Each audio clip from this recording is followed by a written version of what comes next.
I arrived at Ellen's mansion just after sunset, expecting a normal event job. The place looked expensive, but simple. Nothing strange at first glance. I checked in with security and walked toward the main hall when I heard someone laughing deeper inside. It was clearly Ellen's voice, light and familiar, but I didn't see anyone around. The hall was empty, yet the laugh moved from one corner to another like someone was walking fast. The planner told me Ellen wanted a new assistant for the night. I didn't ask why.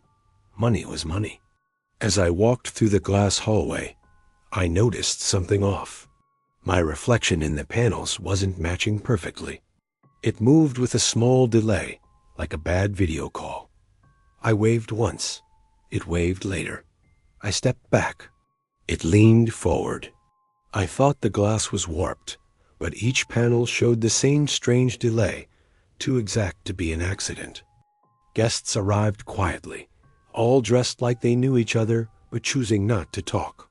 They kept glancing toward the lounge where Ellen was supposed to appear. Every time a soft laugh echoed from that direction, the guests reacted the same way. Quick smile, quick glance, quick silence. It felt like they were waiting for a cue, not a person. No music, no chatter, just people standing in place with stiff expressions. I went to place drinks on the dining table. Ellen was sitting at the far end, resting her hands neatly. When I looked down to fix a glass and looked up again, she was suddenly behind me. No steps, no sound, no hint she'd moved at all. "You're on time," she said, even though I'd barely started working. Her expression didn't change. She watched me the way someone watches a screen, not a person. Ellen asked me to take supplies to her reflection room. I thought it was a joke until I opened the door. The room was covered in mirrors from floor to ceiling, all clean, all perfectly aligned. When I stepped inside, every angle showed me except one mirror in the corner. That one didn't show me at all. It showed the hallway outside, completely empty.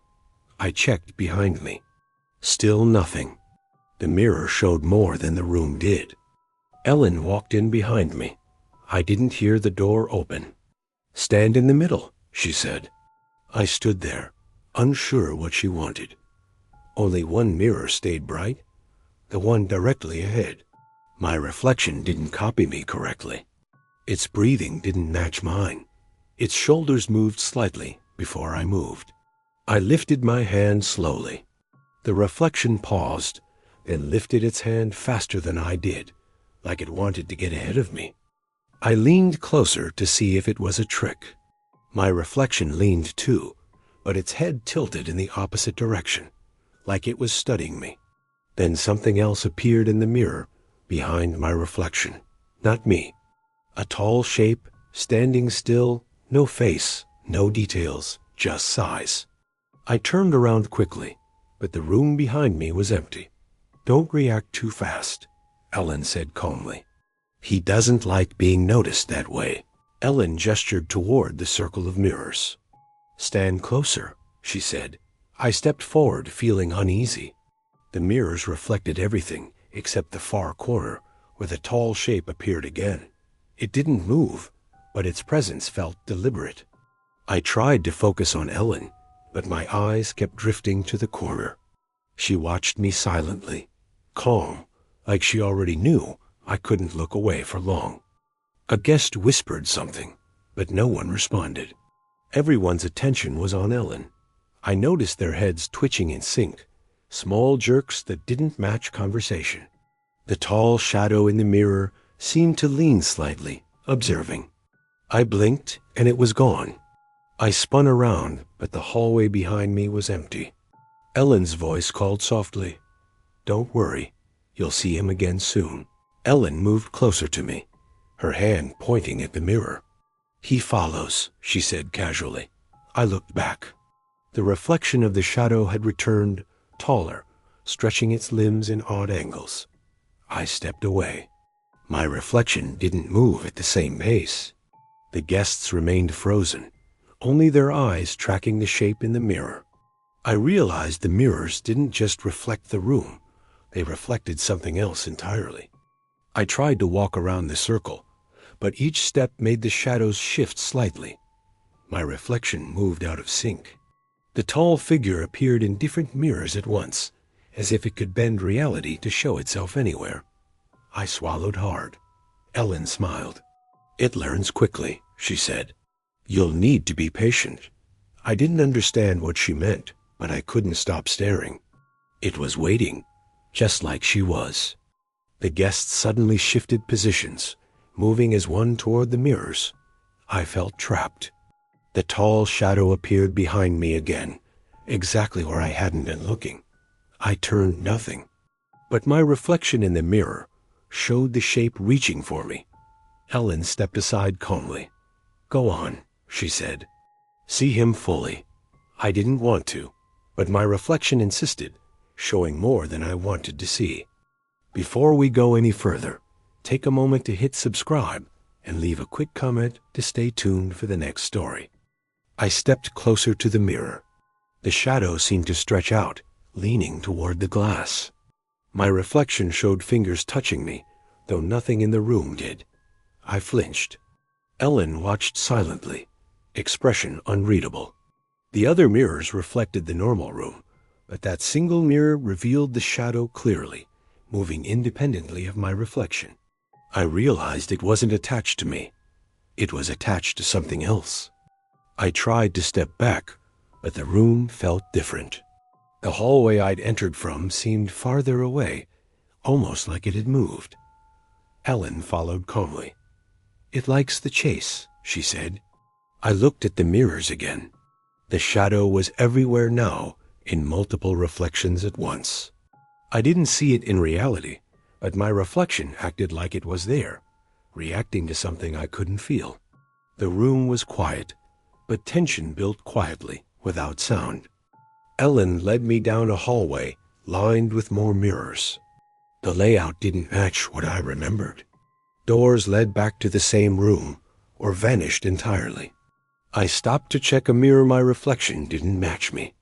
Behind it, the tall shadow appeared again, this time closer, bending at impossible angles. I turned quickly. The hallway was empty. Ellen's calm voice said, "It likes to play with the mind before showing itself."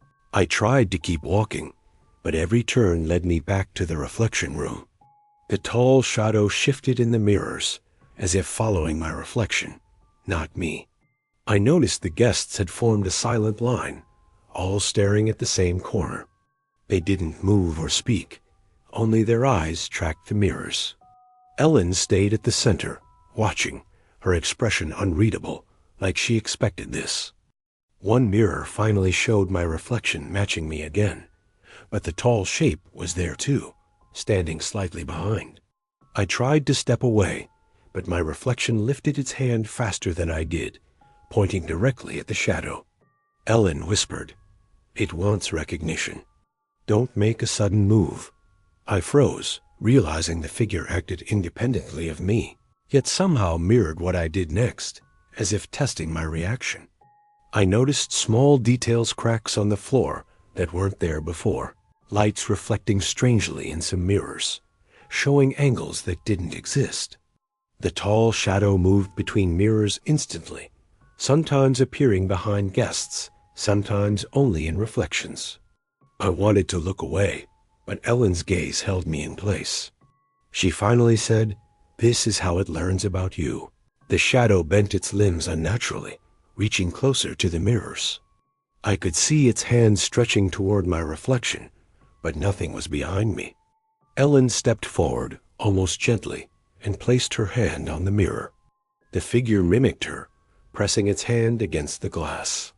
I realized it wasn't attached to me at all. It was attached to her, or the mirror itself. I wanted to move, but couldn't. The mirrors reflected multiple versions of the shadow, all bending at different angles, all reaching for the glass. Ellen's hand remained steady. Her voice was calm. It shows itself differently, depending on who watches. The guests didn't flinch, didn't move. I finally understood the mirrors weren't just glass. They were something else, a separate space where the shadow existed freely. I stepped closer, carefully, to see the shadow more clearly. It twisted in the mirror, towering over my reflection. Its limbs moved like someone practicing motions, learning. I realized my reflection acted independently now, reacting to the shadow before I did. Ellen's voice broke the silence. It needs a target to understand the world. Tonight, that's you. My stomach dropped, but I couldn't leave. I tried to step back, but every path led me to the same reflection room. The layout kept changing. Ellen followed silently, calm as if she expected this. The tall shadow now appeared in multiple mirrors at once, bending and stretching in impossible ways. It didn't make a sound, but its presence was clear. My reflection moved ahead of me again, matching the shadow instead of my actions. I noticed the guests shifting slightly, like puppets. They didn't speak or look at me directly, only at the mirrors. The tall shadow appeared behind some of them, only visible in reflections. Ellen watched me closely. "It tests everyone," she said softly. I realized the mirrors didn't show reality. They showed something else, something that followed rules I couldn't understand. I focused on a single mirror. My reflection moved normally for a moment, but the shadow appeared again, towering over me. I moved my hand slowly. The reflection lifted its hand before mine, pointing at the shadow. Ellen stepped closer, placing her hand on my shoulder. "Don't resist," she said calmly. "It only learns if you try to fight it." I realized the shadow wasn't harming me, but it observed everything. I looked around. The hallway had shifted again. Doors were gone. Walls had moved. The guests were frozen, their eyes tracking the mirrors. I stepped closer to the mirror with the shadow. Its shape twisted unnaturally, bending toward my reflection. It mirrored movements faster than I could react. Ellen stayed quiet, smiling faintly. I understood then that the mirror didn't just reflect, it controlled what it showed. The shadow's movements became sharper, faster. It reached toward my reflection, twisting in ways a human body couldn't. Ellen stepped to the side, hand still on the mirror, calm as ever. My reflection flinched before I did. I realized it had its own awareness. The room wasn't just showing me my image. It was showing something that could act, learn, and anticipate me. I tried to move away slowly. The hallway behind me had disappeared again. The shadow appeared in another mirror, reaching toward the glass. My reflection stepped toward it without my permission. Ellen whispered, "It needs interaction. The mirrors show it what you do, but sometimes before you do it." I froze. I realized the shadow wasn't just in the mirror. It was responding, calculating, learning. I glanced at the guests. They hadn't moved. The shadow appeared behind some in the reflections, but not in reality. I wanted to warn them, but they didn't hear me. Ellen's calm voice said, "It doesn't care about them yet. It's focused on you."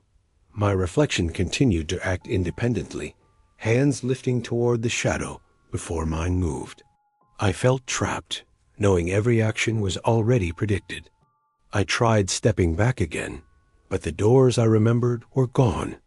The hallway twisted into itself, leading me right back to the reflection room. The shadow now appeared in 3 mirrors at once, moving independently in each. My reflection acted ahead of me, lifting its hands before I did. Ellen stayed calm, watching quietly. I realized the mirrors weren't just showing. They were guiding the shadow's behavior. Ellen motioned for me to stand still in the center of the room. The shadow's shape stretched across mirrors, bending unnaturally. My reflection followed it, reaching and twisting before I moved. I realized the figure wasn't random. It reacted to me through the mirrors. Guests remained in line, silent, watching. Ellen said softly, "It studies you. Your reflection is its window." I didn't move, trying to understand what she meant. I focused on the single mirror where the shadow appeared most clearly. Its shape leaned forward, stretching impossibly, reaching toward my reflection. I flinched. The reflection flinched before I did. Ellen didn't react, only observing. I realized my reflection wasn't mine tonight. It was separate, interacting with the shadow. I had no control over it. It was learning from me without permission. I tried moving to the side. Every mirror showed the shadow in a new position, sometimes ahead of my reflection. I glanced at Ellen. Her expression stayed neutral. "It wants to know limits," she said. "See how far it can reach through the mirrors." I realized the shape didn't just mimic, it predicted and anticipated, interacting with the reflection I didn't control. The room felt like a game I didn't understand. The shadow bent unnaturally, stretching closer toward my reflection. My reflection moved on its own, hands reaching before mine. Ellen stepped closer, placing a hand on my shoulder. "It learns faster if you let it see clearly," she said. I froze. The mirrors reflected more than reality. They reflected interaction, control, and anticipation. I couldn't move without the shadow already knowing what I would do. I finally understood. The shadow wasn't in the room itself. It existed in the mirrors. My reflection acted as its bridge. It learned my movements before I made them, preparing itself. Ellen stayed calm, guiding me gently but deliberately toward the mirror. "It needs a target," she said. I realized that target was me. The other guests were irrelevant. The mirrors and shadow only cared about what I did next. I took a cautious step back. The shadow twisted across the mirrors in response, bending and stretching in impossible ways. My reflection followed, moving independently, reacting before I could. Ellen's calm tone broke the silence. "It knows more than you do. Don't resist it. Observe." I froze, realizing I couldn't leave the mirror's view. The shadow had access to everything my reflection showed, and it learned fast. I took a deep breath and focused on the shadow one last time. It appeared in every mirror simultaneously, bending, stretching, and reacting to my reflection before I even moved. My reflection no longer felt like mine. Ellen watched silently, calm as always, her hand on the mirror. I realized the shadow wasn't just observing. It had learned me, predicted me, and now controlled how I appeared within the mirrors, even if I stepped away. I finally tried to leave, pushing toward the nearest door. It led me back to the reflection room. The tall shadow stood across the mirrors, perfectly still, but my reflection moved on its own, reaching toward it. Ellen's calm voice said, "It remembers everything." I ran, but even outside the mansion, my reflection lagged behind, occasionally moving differently, as if part of me had stayed behind with the mirrors and the shadow. Tap that subscribe button and drop a quick comment to make sure you never miss a new story.